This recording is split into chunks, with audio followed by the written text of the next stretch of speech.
Hello, Mzansi. Welcome to the world's best podcast as presented by the One IFRA Digital Media Awards. My name is Duncan Masua and I'm your host for this episode.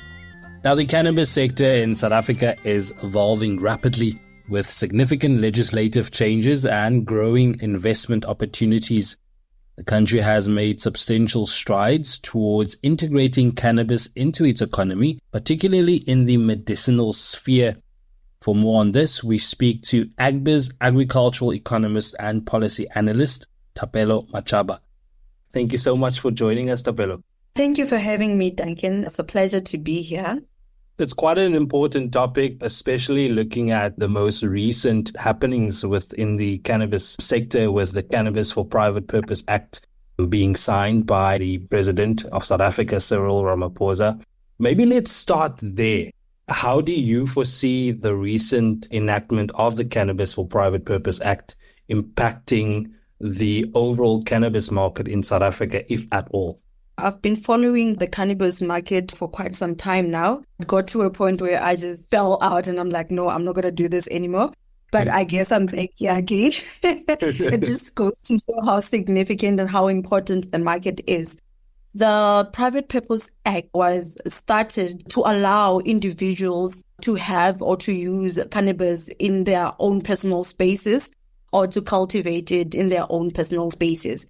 So essentially, in my own opinion, I think that the commercial market is not aligned or in touch with this policy because the act prohibits an individual from selling or buying of the cannabis products. But it also says that you can actually give it to another person for private use without an exchange of money, and the other person can give it to you without you paying for the product.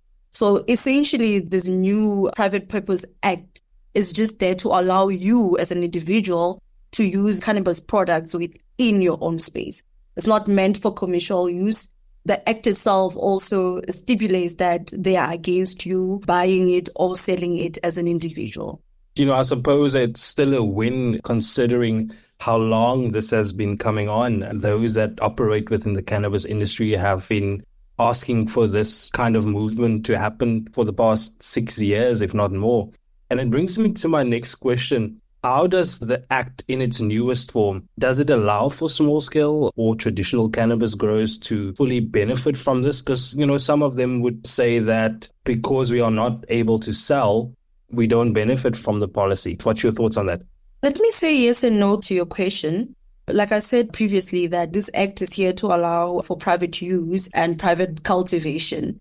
It does not fully open the market for commercial activities by small-scale farmers or traditional growers without proper licensing, which is what you just said. This new act actually, in my own opinion, prevents commercialization of those small-scale farmers or producers, and also in the same time tightens the market because it will tell you how much you need to cultivate, how much you don't need to cultivate. And also, if we look back, many traditional growers, being small-scale growers or people just growing for the sake of growing, they lack capital and the expertise to actually transition into the legal market or also get information about the regulated products themselves. I, in my own opinion, don't think that this is opening up for small-scale growers or traditional growers because, like you said, without the proper licensing, there's not much they can actually benefit in this case.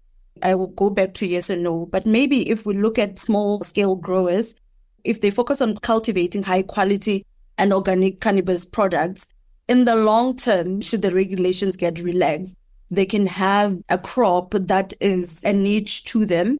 They've been growing it over years as a premium crop, if we can put it like that. So in the long term, if they just continue growing, I think it might work into their advantage. But in that sense, if we're talking about the Private Purpose Act, I don't think it opens up a market for them. It makes more regulations, which hinders them into coming into the market even more. If there's one thing that I know about the cannabis industry and Thapelo is that it's a very tenacious community. And I suppose this is not the last that we'll see in terms of some additions and changes being made to regulation. But there are 3 provinces that always stand out when it comes to cannabis cultivation. and that's Eastern Cape, KwaZulu-Natal, and the Western Cape. What is it about these three provinces that offers prospect for investment in the cannabis industry?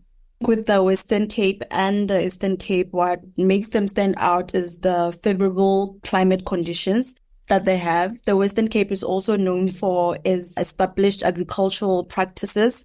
They also said to have strong infrastructure and locations that allows them to grow. Say, for instance, they have proper infrastructure like greenhouses.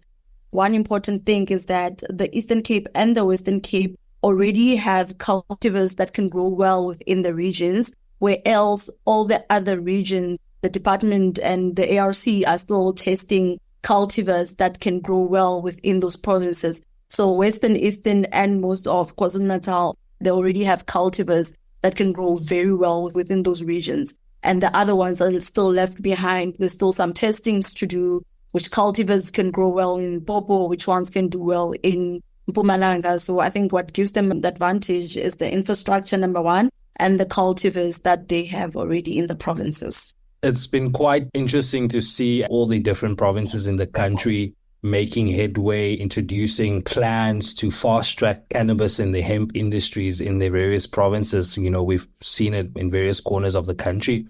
In your view, what strategic actions should be taken to ensure the sustainability and growth of the cannabis sector in the South African economy?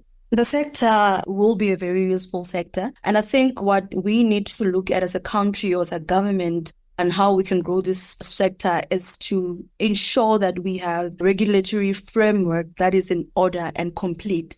And me saying that that is in order and complete, we need to have all these regulations like your Medicine Act, your Human Trafficking Act, all come together, and we must create a regulatory framework that will allow everyone with all corners of the country to actually grow this plant very well in a regulatory manner. I think what also would see sustainable growth within the sector is when we identify markets that people that are growing can tap into. The government needs to develop its markets for us as growers that are on the field, assist us in help coming into the market and growing a quality product. And this also comes to economic incentives that the department can give to growers, or financial support that they can give to both small growers and those who want to tap into international markets.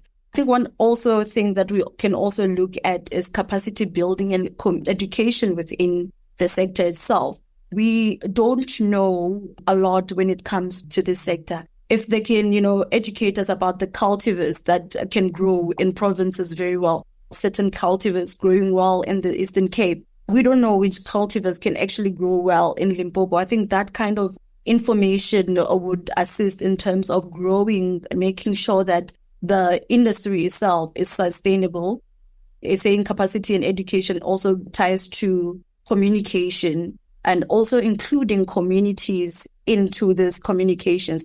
What do communities want? What do they want to grow? How can communities assist those within their own communities to grow this type of crops? So essentially, Duncan, it would be our regulatory framework, market development, economic incentives from the government being your financial support for those who want to build, and then just capacity building along with education for me would see this sector grow and it getting sustainable throughout time.